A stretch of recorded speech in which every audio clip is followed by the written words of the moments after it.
जय सिया राम, जय हनुमान। स्वागत है आपका आपके अपने श्री राम जी के YouTube चैनल साधना मार्ग में। आज हम अपने श्री राम जी के प्यारे भक्तों के लिए लेकर आए हैं कि अगर हम जब नाम जाप करते हैं उस समय हमें ये दो आवाज़ें सुनाई देती हैं तो हमें समझ लेना चाहिए कि भगवान हमसे बहुत प्रसन्न हो गए हैं और श्री राम जी की कृपा से हमें दैवीय शक्तियाँ प्राप्त होने लग जाती हैं। जब हम भगवान के नाम का जाप करते हैं तो भगवान अपनी कृपा करके नाम के बल से हमें दैवीय शक्तियाँ प्रदान करना शुरू कर देते हैं। क्योंकि जब कोई भगवान के नाम जाप करता है, भगवान का नाम जाप करता है, तो उसके अंदर से जो अवगुण होते हैं, बुरे विचार होते हैं, नेगेटिव ऊर्जा होती है, वह समाप्त हो जाती है। सद्विचार, सद ऊर्जा और उनके जीवन में सद्भावना जागृत हो जाती है। ऐसा होने से उनके अंदर सतोगुण की वृद्धि होती है। इससे उनके जीवन में फिर चमत्कार होने लगते हैं। जब आप भगवान श्री राम जी का भजन ध्यान कर रहे हैं, जैसे ही आप भजन ध्यान पर अपने आसन पर बैठे हैं, उसी समय या फिर उससे कुछ समय बाद आपके कानों में आपको घुंघरू की आवाज़ सुनाई दे, यानी कि आपको ऐसा लगे कि कोई पायल बज रही है, तो आपको समझना चाहिए कि आपका जो नाम जाप है वह आपकी छठी इंद्री को जागृत कर रहा है। क्योंकि जो घुंघरू की आवाज़ होती है वह राम नाम के जाप के जरिए जो हमारा छठा केंद्र होता है, जो हमारी सिक्स सेंस होती है, उसे जगाने का संकेत देता है।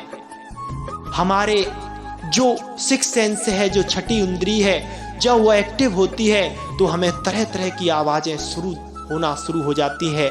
जैसे घुंघरू की आवाज़, बांसुरी की आवाज़, शंख की आवाज़ और भी बहुत सी आवाज़ें होना शुरू हो जाती हैं। और वो आवाज़ें इतनी मधुर होती हैं कि उनको सुनते ही हमारा मन, मस्तिष्क और सारा ध्यान हमारा उस आवाज़ में, उस ध्वनि में लग जाता है और हमें फिर अपने शरीर का होश नहीं होता है। तो यही सिद्ध अवस्था के लक्षण होते हैं और इसी से आपको दैवीय शक्तियाँ प्राप्त होना शुरू हो जाती हैं।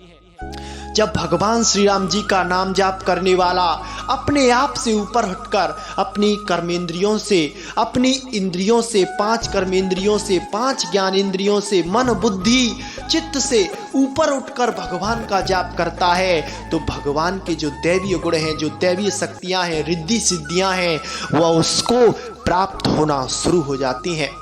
वैसे रिद्धि सिद्धियों का हमारे शास्त्रों में अवलोकन ऐसा आया है कि रिद्धि सिद्धियों का प्रयोग जन कल्याण में आप कर सकते हैं, लेकिन रिद्धि सिद्धियों के बल पर अगर आप अपना नाम चाहते हैं, आप धन कमाना चाहते हैं, शोहरत चाहते हैं, तो यह निकृष्ट बताया है, इसके लिए वर्जित बताया है।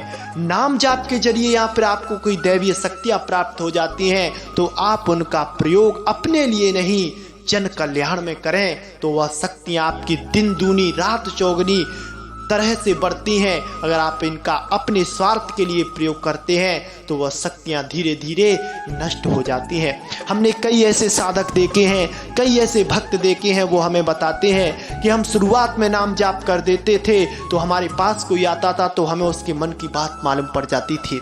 हमारे साथ कोई बुरी घटना होने वाली होती थी तो उस घटना की हमें पहले जानकारी हो जाया करती थी, लेकिन हमने गलती से अपने स्वार्थ के लिए उनका प्रयोग किया, धन का लालच किया, वह सारी शक्तियाँ हमसे दूर हो गई।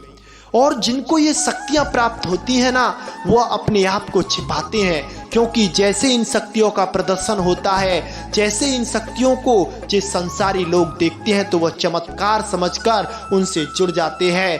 फिर वही जन्म मरण का चक्र शुरू होता है, बुरे अच्छे बुरे संस्कार बनते हैं, दूसरों के कर्मों में आप भागी होते हैं तो आप भी संसार के चक्र में उलझ कर रह जाते हैं।